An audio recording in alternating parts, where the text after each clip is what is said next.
Buen día, gente del IAE. Hoy miércoles, después de Pascua, leemos del Evangelio de San Lucas. El primer día de la semana, dos de los discípulos iban a un pequeño pueblo llamado Emaús, situado a unos 10 kilómetros de Jerusalén. En el camino hablaban sobre lo que había ocurrido.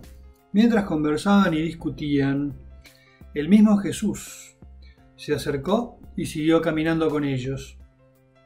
Pero algo impedía que sus ojos lo reconocieran. Él les dijo: ¿qué comentaban por el camino? Ellos se detuvieron. Con el semblante triste, uno de ellos, llamado Cleofás, le respondió: ¿tú eres el único forastero de Jerusalén que ignora lo que pasó en estos días? ¿Qué cosa?, les preguntó. Ellos respondieron: lo referente a Jesús, el Nazareno, que fue un profeta poderoso en obras y palabras delante de Dios y de todo el pueblo, y cómo nuestros sumos sacerdotes y nuestros jefes lo entregaron para ser condenado a muerte y lo crucificaron. Nosotros esperábamos que fuera Él quien liberara a Israel. Pero todo esto ya van 3 días que sucedieron estas cosas. Es verdad que algunas mujeres que están con nosotros nos han desconcertado. Ellas fueron de madrugada al sepulcro y al no hallar el cuerpo de Jesús volvieron diciendo que se les habían aparecido unos ángeles, asegurándoles que Él estaba vivo. Algunos de los nuestros fueron al sepulcro y encontraron todo como las mujeres habían dicho, pero a Él no lo vieron. Jesús les dijo: hombres duros de entendimiento, ¿cómo les cuesta creer todo lo que fue anunciado por los profetas? ¿No era necesario que el Mesías soportara estos sufrimientos para entrar en su gloria? Y comenzando por Moisés y continuando con todos los profetas, les interpretó en todas las escrituras lo que se refería a él. Cuando llegaron cerca del pueblo a donde iban, Jesús hizo ademán de seguir adelante, pero ellos le insistieron: quédate con nosotros, que ya es tarde y el día se acaba. Él entró y se quedó con ellos, y estando a la mesa tomó el pan, pronunció la bendición, luego lo partió y se lo dio. Entonces los ojos de los discípulos se abrieron y lo reconocieron, pero él había desaparecido de su vista. Y se decían: ¿no ardía acaso nuestro corazón mientras nos hablaba en el camino y nos explicaba las Escrituras? En ese mismo momento se pusieron en camino y regresaron a Jerusalén. Allí encontraron reunidos a los 11 y a los demás que estaban con ellos. Y estos les dijeron: es verdad, el Señor ha resucitado y se apareció a Simón. Ellos, por su parte, contaron lo que les había pasado en el camino y cómo lo habían reconocido al partir el pan. Estructura, decía, ¿no?, estos días de un relato que se va repitiendo. Jesús, que se acerca a sus discípulos resucitado, y los suyos no lo reconocen de entrada. Será Jesús el que tenga que ir ayudándolos a acercarse al misterio que tienen delante, que es Jesús resucitado. Es muy simpático el diálogo en el cual Jesús les pregunta de qué venían hablando, y ellos le cuentan de lo que acaba de pasar estos días. ¿Qué pasó? Pero como sos el único de Jerusalén que no se enteró lo que pasó, y Jesús, si hubiera sido porteño, hubiera podido responderles de algún otro modo, como diciéndole: ustedes no se enteraron de lo que pasó estos días.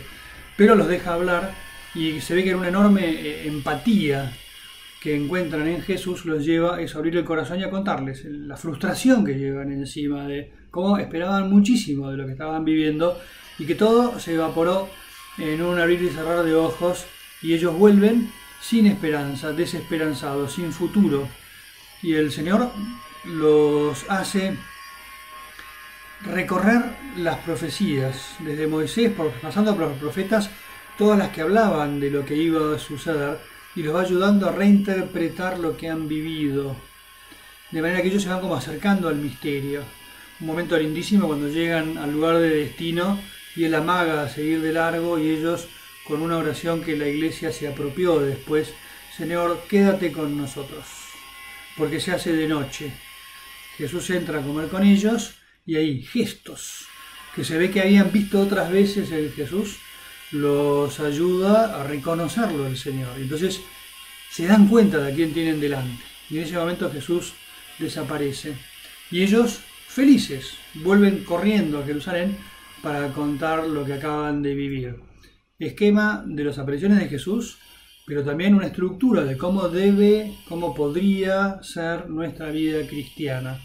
El encuentro personal con el Señor. Él va a venir, de alguna manera, en algún momento. Está constantemente viniendo y poniéndosenos cerca.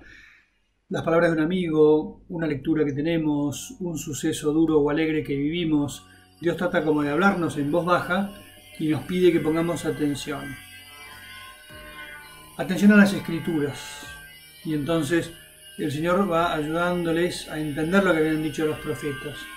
Para nosotros hoy, la Eucaristía, se sienta a la mesa con ellos. Y entonces, un itinerario que parece problemático, largo y bastante complejo. Terminan creyendo y encontrándose verdaderamente con Él, ahora sí resucitado, que hace explotar en ellos una alegría enorme que los lleva a comunicarlo a los demás. Esquema decía de las apariciones, pero también de lo que es la vida cristiana. Tenemos que buscar ese encuentro con el Señor, que es invisible a nuestros ojos, pero Él se va asomando de distintas maneras, pero tenemos que tener los oídos atentos para no vivir de un modo frívolo sin ser capaces de entender qué es lo que Dios nos va diciendo durante el día.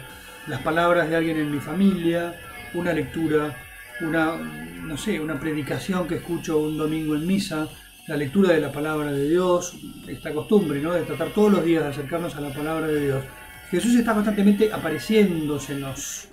Y tenemos que tener como la frescura interior de esperarlo, de buscarlo, para que en un momento se nos haga presente en nuestro corazón y nos ayude a vivir con alegría lo que estamos viviendo, una vida cristiana que burbujea, que sale para afuera y que quiere comunicarse a los demás. Qué importante que es que los cristianos sepamos asumir esta misión que tenemos de llevar esta palabra a tu mujer, a tu esposo, a tus hijos, a tu colega de laburo, a tus proveedores, a tus jefes. Una invitación que queda ahí pendiente. Nos bendiga el Señor resucitado en el nombre del Padre, y del Hijo, y del Espíritu Santo.